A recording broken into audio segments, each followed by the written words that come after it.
Hi, welcome back to my channel. Today I'm going to be sort of deep diving into why there seem to be so many allegations of YouTubers on this platform being predators and how me and other people believe that YouTube should take a harder stance against them. Before I begin, I just want to address a couple of things. Like, I dyed my hair, yes, and I accidentally look like Charlie D'Amelio. I'm so sorry, that wasn't on purpose. It's supposed to be red and not pink. Please bear with me as I fix that problem. Not throwing shade to the D'Amelios. I just didn't aim to look like a 16-year-old TikToker. Anyways, I also want to place a trigger warning at the beginning of this video. There are going to be mentions of sexual assault against minors, predatory behavior, self-harm, suicide ideation, stuff like that. So if any of those topics are triggering to you, please take care of yourself and click off of this video. Also, I'm going to ask you to like and subscribe. I make commentary and true crime content. So if you like that or want to watch more videos from me, please like, subscribe, comment your opinion. Let's get into it. It seems like every month there are new allegations about a new YouTuber who has done predatory things or behaviors. So I wanted to make a video sort of talking about this issue on the YouTube platform and YouTube's inability to address it properly or ethically, in my opinion. YouTube allows creators who have multiple allegations, which many are substantiated by verifiable proof, to continue to create and have access to their young audience who they often are victimizing. That sort of dichotomy, in my opinion, is really problematic and unethical. In this video, I'm solely sort of focusing on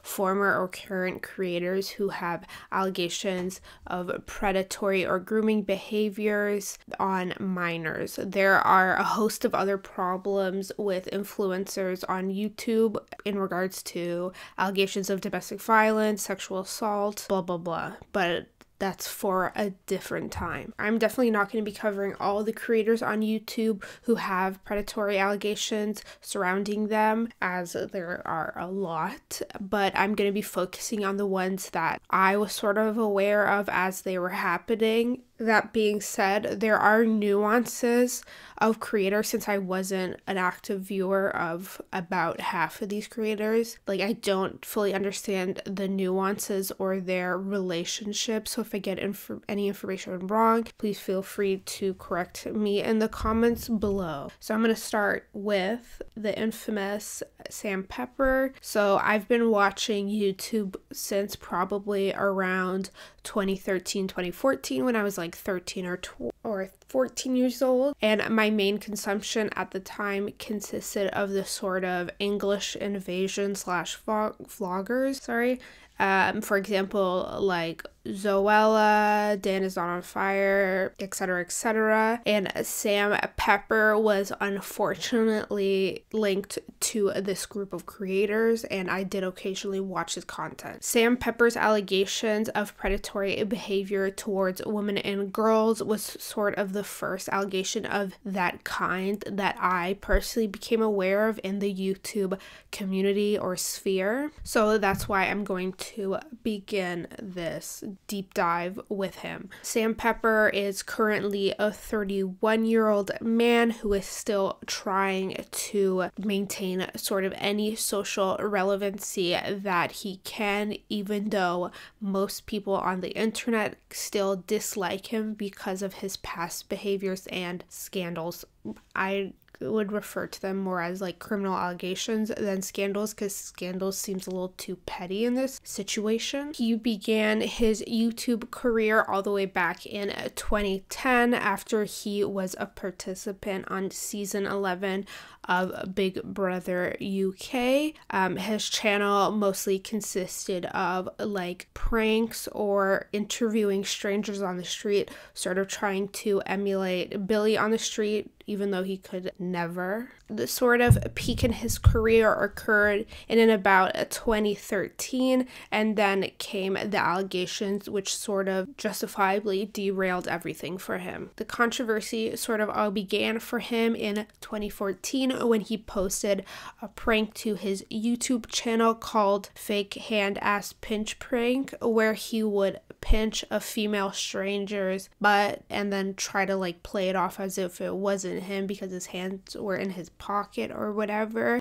This prank caused a lot of uproar in the YouTube community and space because this is blatant sexual harassment and is sort of endorsing that type of sexual harassment and like kind of making it comedic, which sexual harassment is never funny. In an attempt to sort of quash the scandal, Sam Pepper said that he had created the video as a social experiment and that all the women in the video were in on it. He posted a video a few days later where a woman did the same thing to men. This was his attempt at trying to save face and like pretend that, yeah, this is what he was doing all along. He even admitted that he had made that whole social experiment narrative up later in 2016 when he made an apology. Then, after this scandal was still happening and Sam Pepper was trying to bulldoze through it, survivors started coming forward. Multiple people started alleging that Sam Pepper had sexually assaulted or exploited them, including YouTubers This Be Dottie and Marina Joyce, who both have now removed their original videos for reasons unknown to me, but that's totally their prerogative if they don't want that on the internet anymore, and I won't be including any clips from those videos to respect their choice. But I'll give a brief rundown of what their allegations were against Sam Pepper. So Dottie stated that the pair went on a date in 2012. On that date, she alleges that Sam sexually assaulted her in a movie theater. Dottie would have been around 15/16 years old, I think 16 years old at the time, and Sam would have been around 22 or 23. So then Marina Joyce alleged that Sam Pepper assaulted her in a bathroom at a Warped Tour in 2013 when she was highly intoxicated. She states that she was 16 at the time and he was 24. The legal age of consent in England is 16 years old, so if both Dottie and Marina were 16 years old, this wouldn't have been considered a statutory rape or like a sexual offense against a minor. But regardless, both girls clearly stated that they did not consent to the sexual experience, so that's null and void in itself. And in my personal opinion, I think it's highly inappropriate and sexually exploitative for an adult of 23, 24 when Sam Pepper was to have a sexual relationship with a 16-year-old minor. 16-year-olds are still very young and impressionable and vulnerable. So I consider Sam Pepper's alleged behavior in these incidences to be predatory. Other women and girls have come forward or did come forward at the time with allegations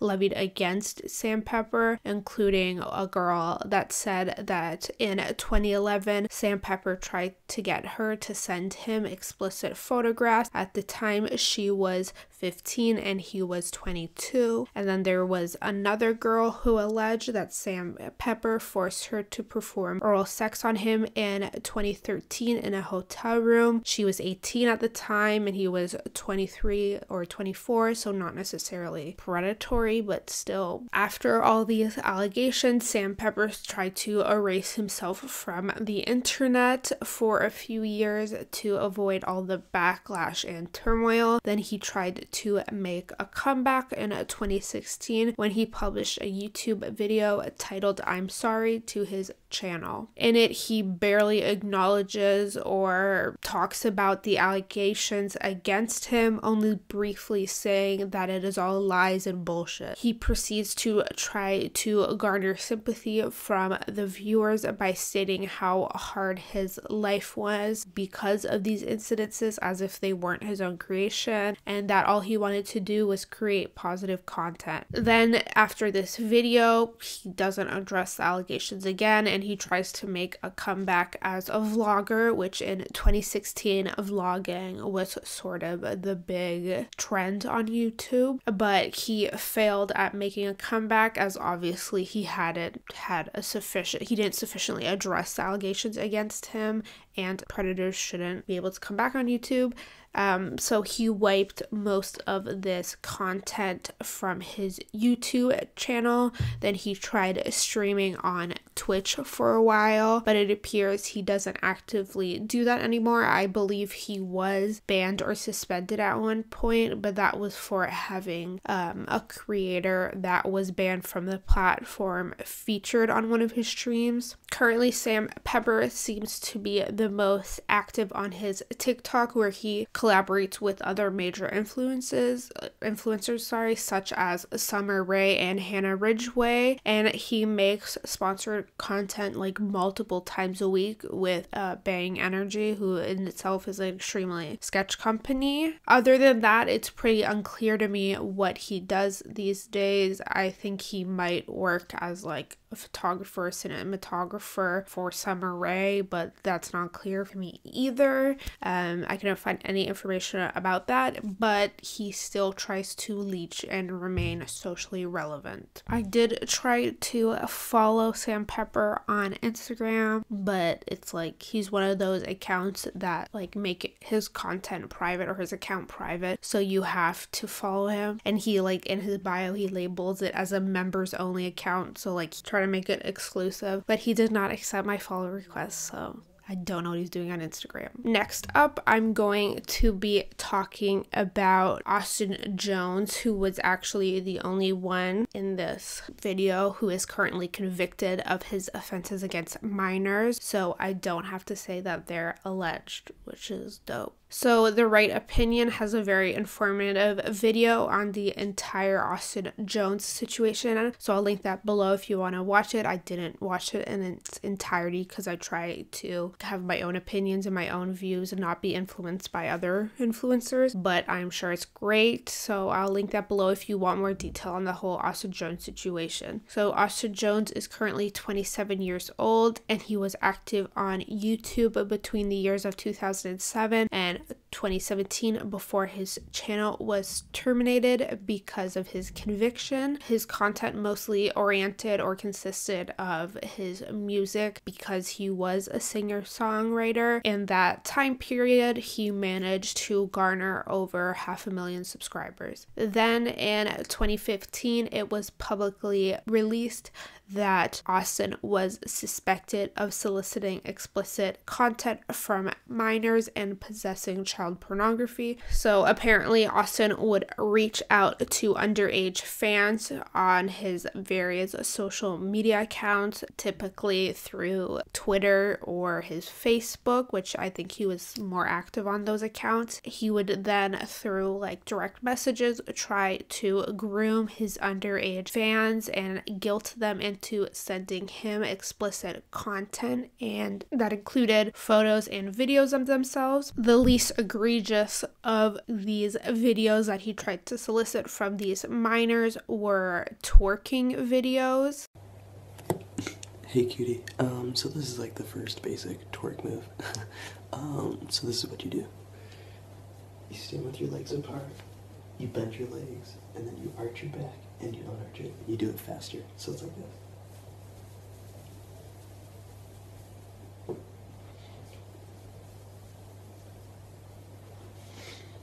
Now it's your turn. This is exemplified or showcased in a video made in 2017 by a content creator named Aurora Skies. She posted a conversation she had with Austin Jones. She states that at the time of the interaction, she was 14 and Austin was in his early 20s. I believe he was around 22. Essentially, after having a short conversation through direct message on Twitter, he gave her his iMessage. So they moved over to iMessage, which is where Austin asked her to do like a twerking video, but she refused. So to sort of manipulate her. He just ghosted her and stopped talking to her after she wouldn't produce that content for him, which disgusting. So back to 2015, a couple YouTube or content creators who were previously associated with Austin Jones sort of went public with allegations that he was trying to solicit explicit photos and videos from underage minors. This includes Alex Ramos and Damian Fizzy, who both publicly stated that this was happening.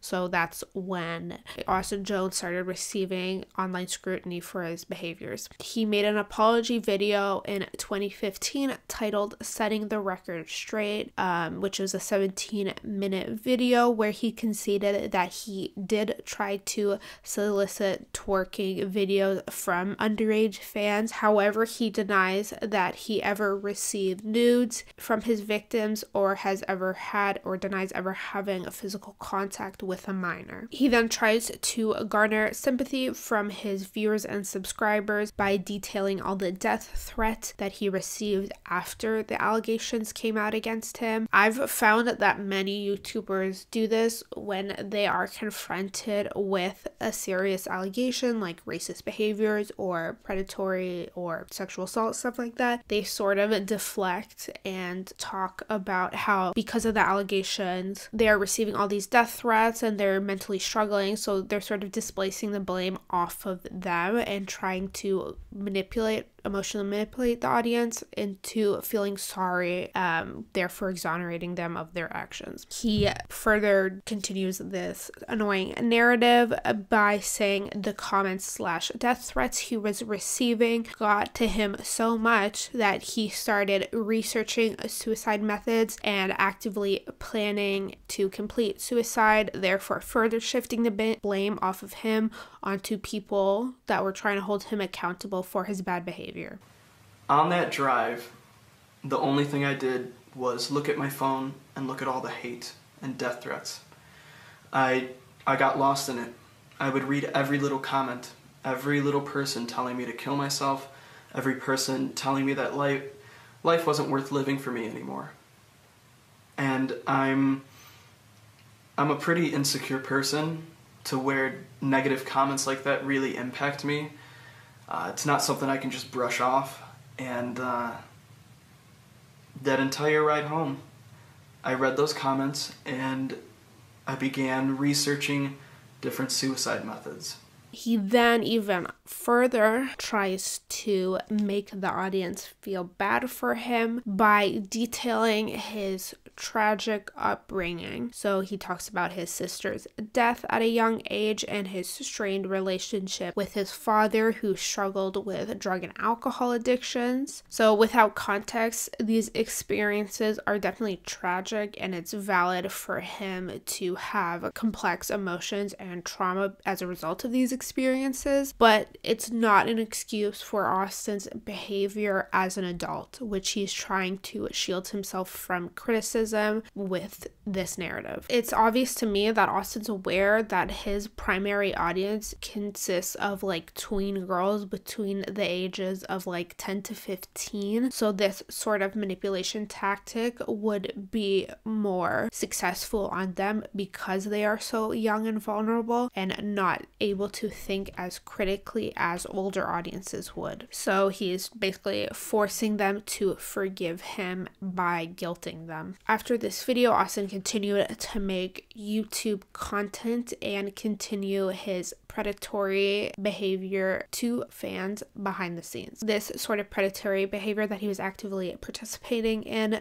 sort of existed up until his arrest, when he was forced to stop. Austin Jones was arrested for 2 counts of producing child pornography on June 12, 2017. There were 2 victims named in the criminal complaint. One was 14 when the incident occurred and the other was 15. The incident occurred in 2016 and 2017 respectively. In the criminal case, they are known as, or they're placed under the pseudonym Victim A and Victim B. He would attempt to solicit these sort of videos or explicit images by saying that this was how his fans could prove that they loved him and that they were his #1 fan. One of the victims sent 15 explicit videos to him where she was sort of dancing suggestively or mimicking sexual act, which Austin called her tryouts. So I assume like her audition or tryout to be romantically involved with Austin. Then the second victim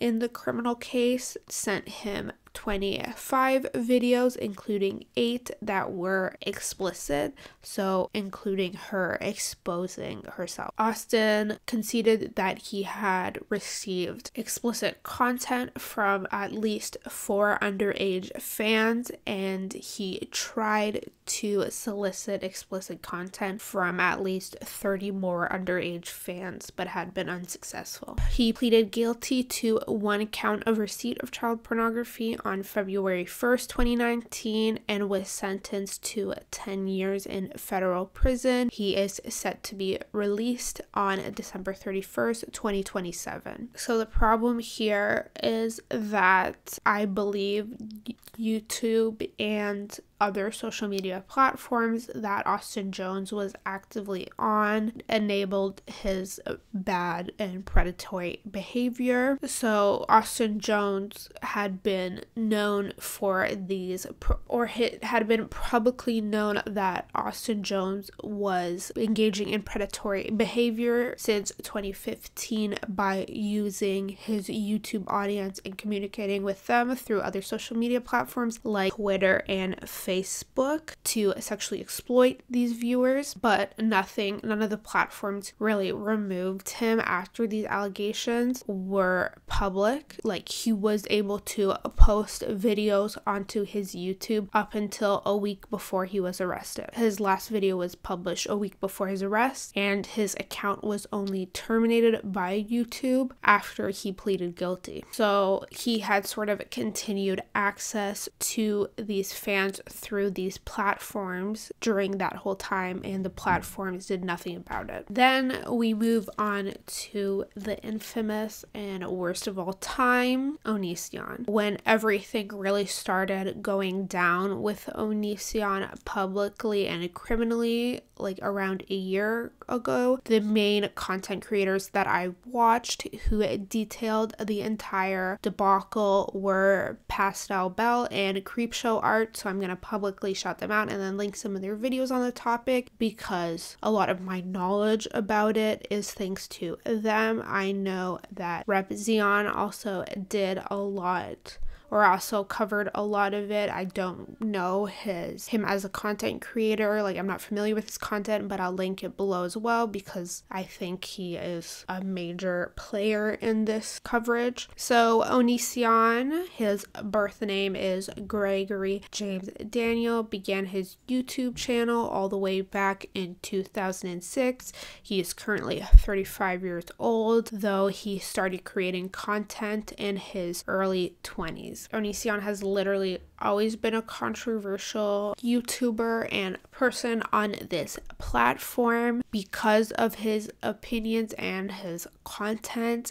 He constantly made videos judging people because of their weight, making fun of their appearance, etc. And he always dismissed criticism about his controversial opinions, stating that they were comedy or they were satirical, so he's not accountable for saying those things because it's comedy. Onision has multiple different accounts and channels that are active or were active on YouTube, including Onision Speaks, his stupid satirical commentary channel, Oh Bro, etc, etc. Each channel has between 100,000 subs to roughly 2 million subs, and he actively posts on a lot of them, like weekly, multiple times a week, or at least multiple times a month. They are supposed to each feature different content, but I really don't care enough about Onision to decipher what each channel is supposed to produce because I really don't care, and that's not integral to my story today, so I'm going to move on. As I said, Onision has always been controversial, and his various relationships have always drawn heavy scrutiny from viewers because of what he chose to publish on YouTube and how he spoke about past and current partners. It's really difficult to create a linear narrative of Onision's alleged predatory behavior because it dates back like a decade, but for the sake of this video, I'm going to really begin with his videos rating fans, and some of them underage fans. So essentially, female fans of Onision, either who were active through his Patreon or like Reddit thread or other things like that, would submit selfies to be rated by Onision. He would then publish videos of him rating his fans, where when he was talking about the fan, he would display the picture while he was rating them. These were posted primarily to his Onision Speaks channel. A lot of these videos that I found seem to date back to 2016, 2017. The concept is pretty disgusting and objectifying in itself, but it gets worse. This video topic or this content started seeming incredibly predatory, considering that some of the girls featured in it were probably under the age of 18 and Onision was in his 30s at the time. If I remember correctly, Onision tried to dismiss these like predatory allegations against him surrounding the rating women and girls by saying that he had explicitly stated that you had to be 18 to submit a photo, therefore he did his due diligence and wasn't responsible if actual minors did it. But he is a 30-year-old man either way, if this is true or not, which it's Onision, so. But either way, he's a 30-something-year-old man rating very young females and like saying if they're hot or not, saying if their bodies are good, saying if he would date them. A disgusting concept in itself and really exploitative in my opinion. Anyways, so Onision married his current partner Kai back in 2012. Onision's husband is a transgender male and runs his own channel, or at one point ran his own channel, which he had titled Cool Guy Kai, in which Onision is pretty much in literally every video that he posted. I'm mentioning Kai now because he is integral to the story and has multiple allegations of predatory behavior and grooming himself. Not grooming himself, but like he has allegations himself. Can you groom yourself? It should also be noted that Kai and Onision's relationship began in a really predatory and disgusting way, in my opinion. So Kai was a self-identified Onision fan, and they first made contact through social media. At the time that they initially made contact, Kai was a teenager, so he was around 17 years old and Onision was 26. Kai was literally still in high school at the time, so the two kept their relationship private until Kai turned 18. This was done to avoid backlash because obviously the 26-year-old dating a minor is disgusting. So in 2019, survivors of Onision began to come out in droves with allegations of them being physically, sexually, emotionally abused by Onision or being groomed by him. There are many survivors of Onision, but for the sake of keeping this video as brief and succinct as possible, I'm going to just discuss Sarah's story because I believe it encapsulates Onision and Kai's alleged predatory behavior really well. One of the first major allegations against both Kai and Onision were made by then 19-year-old Sarah. Before Sarah went public with her allegations, other people like Isla had expressed concern about Onision and Kai's relationship with Sarah, who was a minor. Sarah has stated that she began watching Onision when she was around 11 or 12 and sort of felt that she had an affinity with him because he discussed topics like mental health and self-harm. She states that she first made contact with Kai, not Onision, back in 2014 through Twitter. Sarah was 14 at this time and Kai was around 20, making Onision probably around 29. Sarah states that Kai immediately started acting inappropriate, or like almost immediately started acting inappropriately towards underage Sarah. For example, making Sarah Kai's woman crush Wednesday. So when Sarah was 16, she actually traveled for the first time to visit Onision and Kai. Sarah alleges that she believes the couple purposely waited until she had turned 16 years of age because they resided in Washington, where the legal age of consent is 16. But Sarah says that they had been planning her trip. The three of them had been planning her trip since she was 15 years old. The first visit was fairly brief, like only a few or 5 days, but Sarah started essentially living with the couple around a month later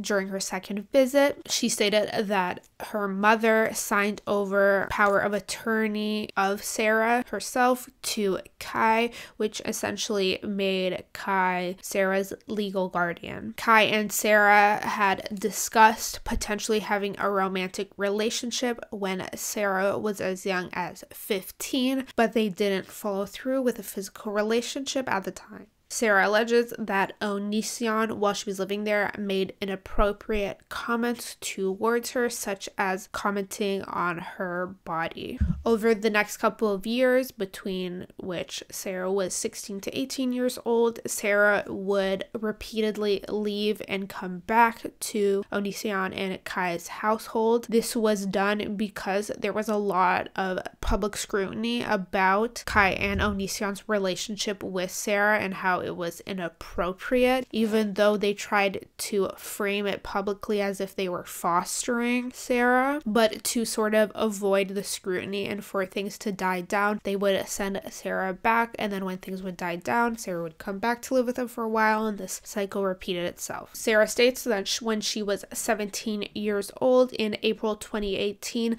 Kai sent her explicit photographs, and then when Sarah finally turned 18 in January 2019, she had gone back to live or visit with Onision and Kai, and this is when their relationship turned physical and she became sexually involved with both Kai and Onision. Eventually, their relationship ended and Sarah thankfully got out, and she went public with her allegations of grooming and sexual exploitation by Kai and Onision against her in August 2019. As I said before, there are many other survivors that have come out with their own allegations of alleged predatory behavior, intimate partner violence, grooming, etc. by both Kai and Onision. So these victims include Shiloh, who I think is a controversial figure online, but I don't know too much about that. And then also includes Billy Dawn Webb. For the sake of this video, I'm not going to be detailing their stories, but I will link other people who have. Many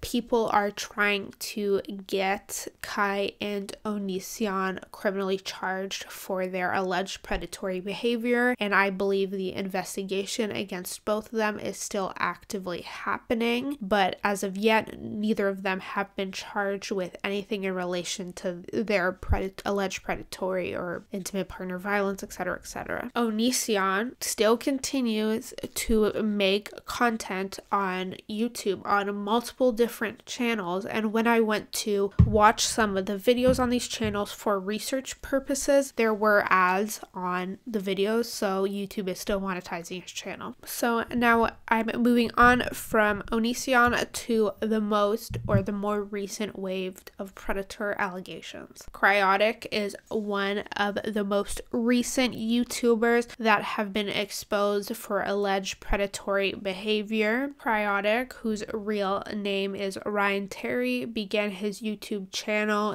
back in 2006, and he sort of made Let's Play gaming videos for the past 14 years. He is currently 31 years old. On June 17th, 2020, Twitter user Lady Tia Beanie posted a series of tweets in which she spoke about her experience with Cryaotic when she was a minor, although she didn't originally explicitly state who the story was about, but she later conceded that it was Cry. She stated that she became friends with Cry in 2011 when she was 16 and he was 22. She said she developed romantic feelings for him, which he sort of was aware of and allegedly encouraged. She said their relationship took a turn when she was 18, so I guess this means their relationship became more physical or sexually explicit.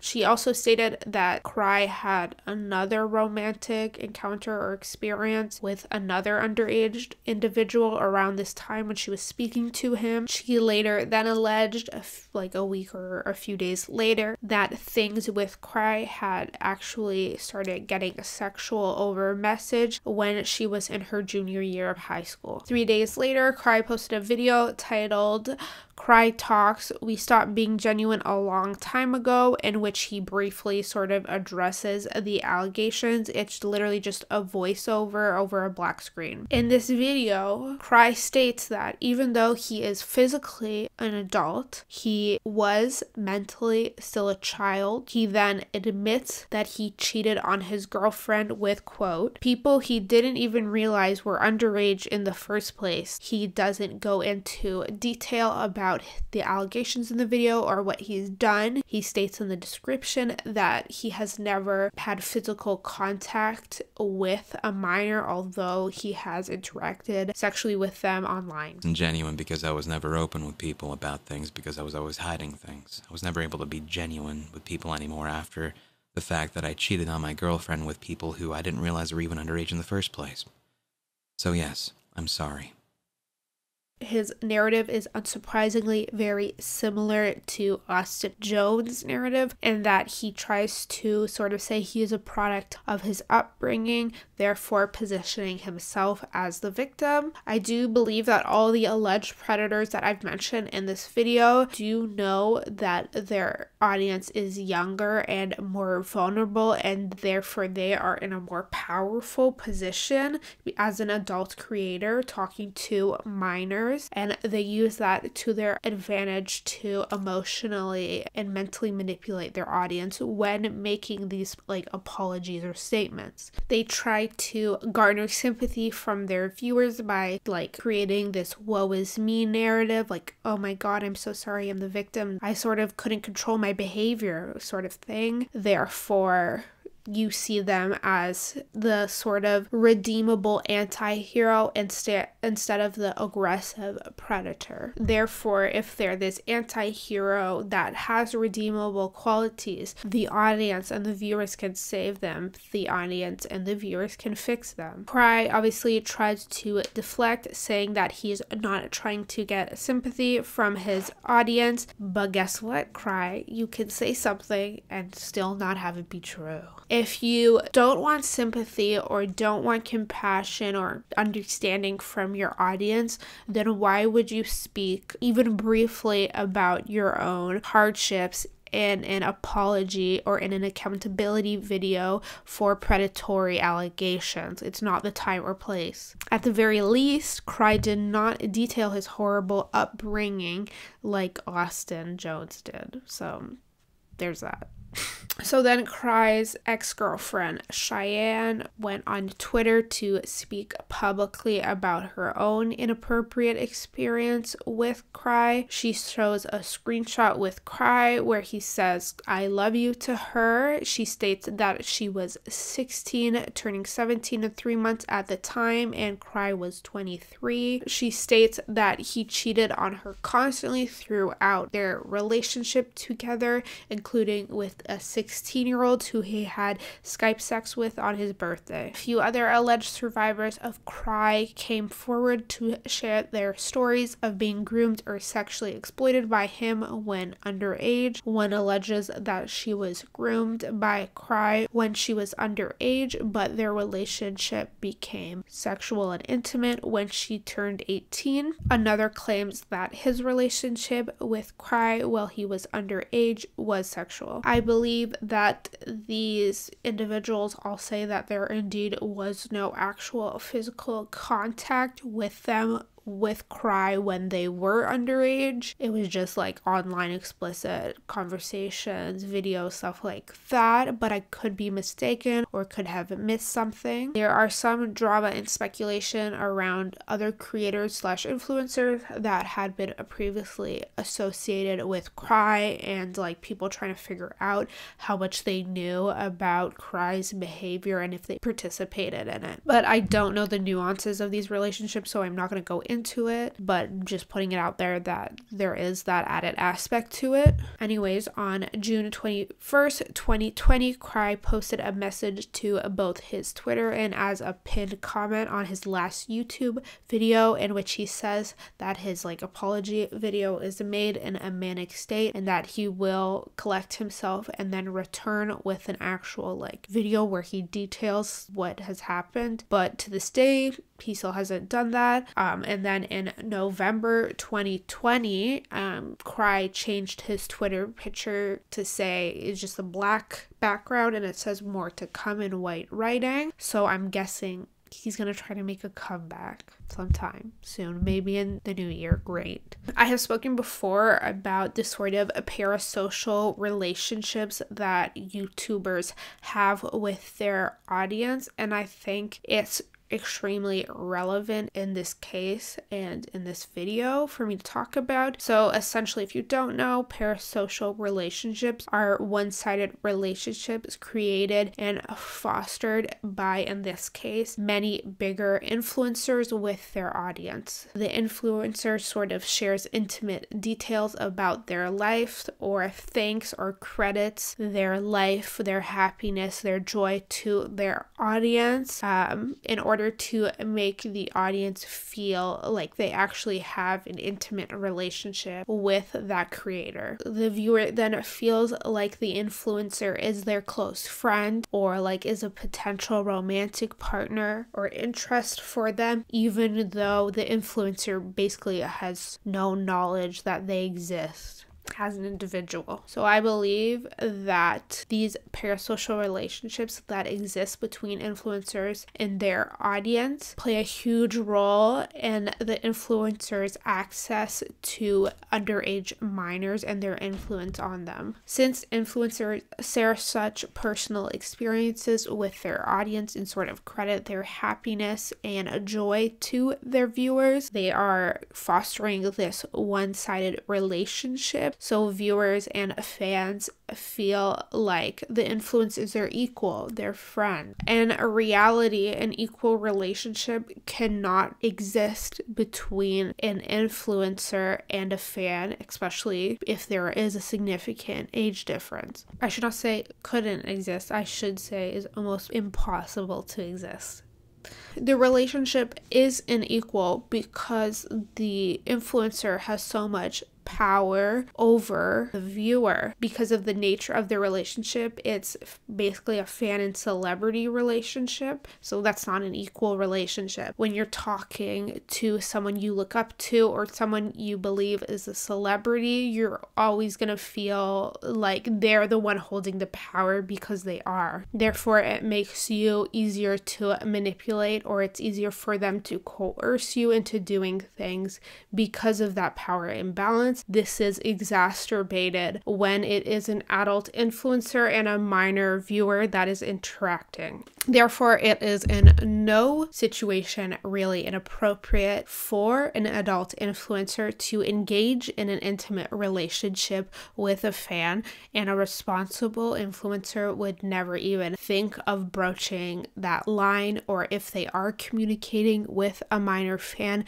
they would be conscious of their influence and power. So in my opinion, all the influencers I have mentioned or detailed in this video are aware of this unequal relationship and use it to their benefit and to be predatory and exploit. When you think of traditional celebrities, it was basically impossible for someone as a fan to communicate or access that celebrity. But the type of celebrity that an influencer is, it's wholly based on their relationship with their viewer. So it's completely different and the access is completely different. So you think of them as your friend, and that's why these sort of things are so common. Predatory things in Hollywood and among like A-list celebrities happen all the time. So I think it's sort of interesting, and I think it has a lot of impact on the access that influencers have to underage fans. So then we talk about the whole deplatforming thing and when someone should be deplatformed. So essentially deplatforming is when a YouTuber would have their YouTube channel removed so that they are not able to publish content anymore to it. So a lot of people, myself included, think that predators should be deplatformed from YouTube. So people like Onision, Cryaotic, etc., who have these allegations that are substantiated should be removed from the platform.